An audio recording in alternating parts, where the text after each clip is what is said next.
Ladies and gentlemen, boys and girls, this is Lord Nod. We are at E3. We are going and having a ball of a time. We are right now at the deep, sinister world of Splinter Cell. Guys, this is a big, big deal. We have the big kahuna here. Welcome to the show, and tell us what you do here and who you are. Sure. So my name is Patrick Redding. I'm the game director on Splinter Cell Blacklist at Ubisoft Toronto. And my focus has mostly been on the single-player side of the game, but actually we're here at E3 really only 2 months away from our final release. We're out on August the 20th in North America, August the 22nd everywhere else, and that's on Xbox 360, PlayStation 3, the Wii U, and on PC. And so this is kind of our last opportunity to kind of say to the world, we're coming out, and we're coming out on a platform you probably already own, so that's cool for this E3. And more importantly, it's a way for us to showcase the entire scope of the game. You know, because we've talked a lot about single player, especially since last E3, but there's everything associated with our co-op experience, which is like 14 unique maps that are not used anywhere else in the game.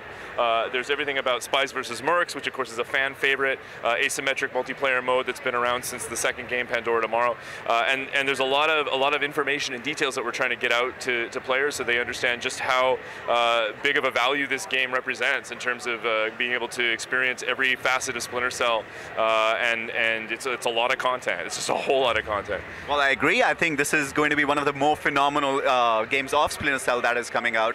I personally liked what you saw at the demo, at the press demo. Guys, if you've not checked that out, the link is down below. The trailer's down below too.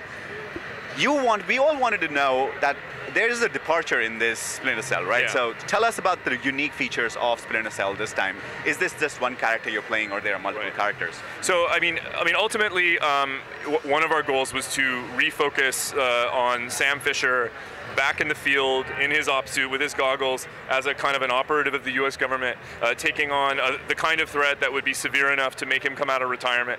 And so we introduced the notion of a new terror network called the Engineers, that are this kind of borderless, post-ideological terror network that has a very simple agenda, which is to get the U.S. to remove all of its military forces from everywhere in the world. And in order to force that move, they are launching an escalating series of attacks on American interests at home and abroad, and this is creating a panic and a political nightmare for the president. So she in addition to the public reaction, she very quietly mobilizes this new organization, Fourth Echelon, puts Sam in charge, and it kind of returns us to our roots of this small team that's not really known to anybody, that's very mobile. They're on their kind of mobile command post, which is the Paladin aircraft, and they're flying around trying to get to the bottom of this threat. And that's a fun scenario for us because it allows us to send Sam and his team anywhere we want, but also it allows us to ground the scenario in a geopolitical reality that I think people will find accessible and reasonable. Yeah, and I think it is fairly real. It's fairly out there, where you can go ahead and relate to it, what's happening in the world. But specifically on the gameplay, now you've got 3 different styles that you can go ahead and play: the Ghost, the Panther, and the Assault. That's right. Yeah, right. So tell us more about those. Yeah, and to be clear, we recognize there's a spectrum there, and most players are going to fall into somewhere in the middle.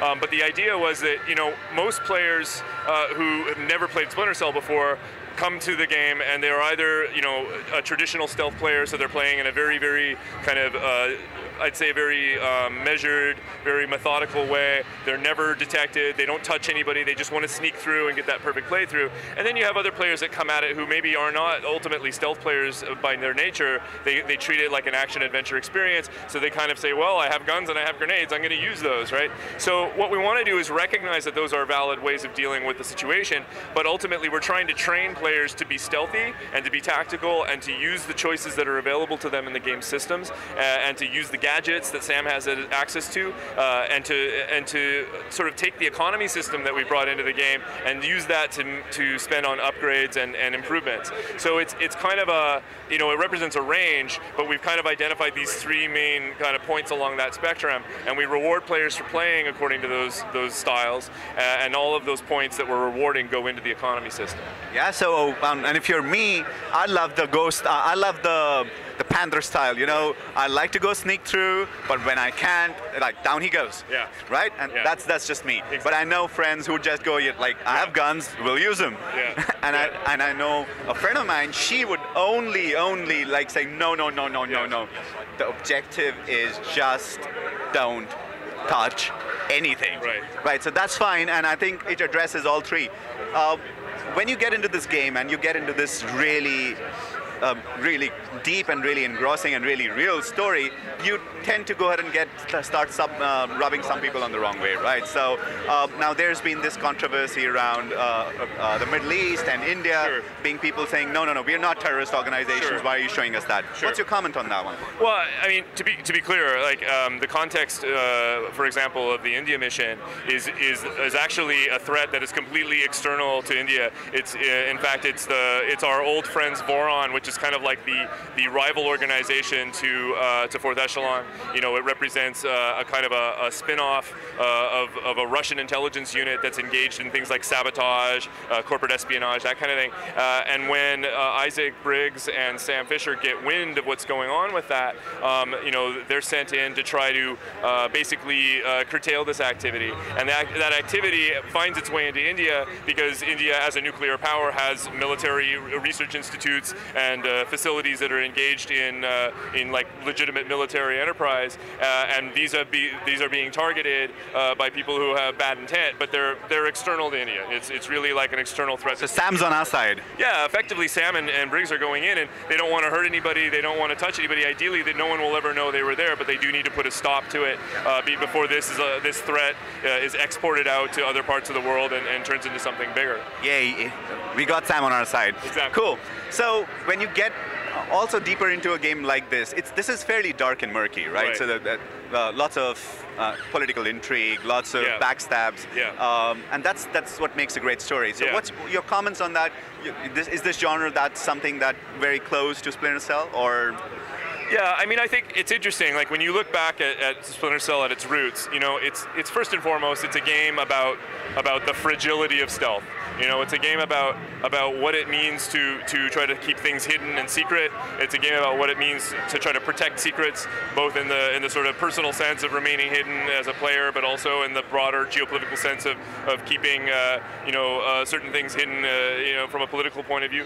And I think that's always been an interesting facet of Splinter Cell that's made it unique. You know, it's not that Sam Fisher is some kind of two-fisted hero who's out there punching evil in the face. It's that he lives in a real world filled with moral and ethical ambiguity, and for the greater good, he sometimes has to do things that are illegal or are questionable, and he hopes that he can live with it at the end of the day. But I guess the idea is always that it's better to cut that one wire or steal that one thing or shoot that one person than it is to let a war happen and cost the lives of thousands or cost the economy of millions, right? So I think it's really that idea, and that's always something we've struggled with. Like we try to make that relevant after multiple games, and we want to come up with new ways of examining that, and that's our goal with Blacklist as well. Well, yeah, and I think people back home realize that the good of the many will always go ahead and, at least in our culture, the good of the many always outweighs the good of the few. Right. And so that moral dilemma is something which we relate to all the time and we have to face all the time. Great, so tell us more about the multiplayer. So, I mean, multiplayer for us, principally, we're talking about Spies versus Mercs. And this is a classic, what we call an asymmetric multiplayer mode where you have Mercs that are in first person, so for them it's like an FPS, and you have the Spies that are using essentially Sam Fisher's style skills and his camera in third person. And, the Spies' objective is very simple. They need to go to these terminals and hack into these terminals to steal information. The mercenaries are there to protect the terminals and stop the Spies. So what it turns into is a very straightforward, in some ways, cat and mouse or hide and seek type of experience, but then it's how we layer on top of that some of the key features of Splinter Cell that make it interesting and exciting. And really what we've been showcasing up till now are kind of two main flavors of Spy vs. Mercs. There's Classic, which will be familiar to anyone who played the original version, either in Pandora Tomorrow or Chaos Theory, which is 2 versus 2. Spies are always non-lethal. They are very, very vulnerable outside of the shadows. The Mercs are very, very strong on the light, and they have flashlights and heavy weapons and armor that protect them. And so it's a very, very, in some ways, a very simple mode. Then more recently, we've developed the Blacklist mode, which is meant to be kind of incorporating a lot of the ideas that have grown in Splinter Cell since those original games. And that's 4 versus 4, Spies versus Mercs. And it's kind of a class-based upgrade system so that you can have unique specialized skills and special moves and abilities that you can bring to the table, regardless of whether you're playing as a Merc or as a Spy.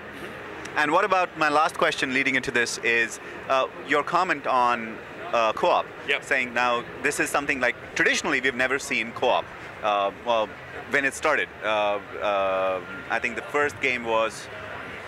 Well, so original Splinter Cell was like a single-player game only, but co-op was introduced very early on in Pandora Tomorrow, and it kind of reached its kind of the peak of its evolution with Chaos Theory, I'd say, and that was really an example of where you had, like these two spies that were distinct from Sam Fisher and who had their own agenda, their own assignment, but there was a parallel storyline that kind of interwove with the single-player storyline, but it was in unique locations as well. It introduced, the whole split-screen concept and being able to play easily on the couch with your friends and that, and so that model of co-op carried forward for us. It was present in Double Agent. It was present certainly in Conviction, and for us, we wanted to continue to build, especially on the flavor of co-op that we saw in Conviction, and so that meant having a number of different co-op modes, some of which could be played single player or co-op, as well as a kind of co-op story segment, which is only available as a co-op experience, where you have to play it 2 players. So that 2-player experience is kind of at the heart of Splinter Cell's co-op, or has been up till now, and it's what we see is that in addition to a certain approach towards level design, which kind of opens things up and gives both players room to be able to move, there's also certain sequences of gameplay that really reward players for kind of supporting one another. So like I cover you while you take on one objective, and then we take turns, we swap off, you cover me while I move to the next thing. This kind of leapfrog approach. And luckily we have a really amazing team working on that section of the game who very deeply understand that dynamic and understand how to reward players in a kind of a friendly social style of play. And I think it's worked really well. I think there's been a lot of amazing improvements on what we did with Conviction, and I think that it's a mode that people are going to really love. There's a lot of content too. It's 14 maps. Whoa. So yeah, I asked the question because I personally love the co-op mode, and this is what I would really love to go ahead and see. And this is Splinter Cell coming into a place near you in August. Yeah, that's right. August 20th, 22nd. August 20th, it's here. And if you guys want to go ahead and get it, the link is down below. Go ahead and support the developers. Go ahead and support the game. This is Lord Nod signing off.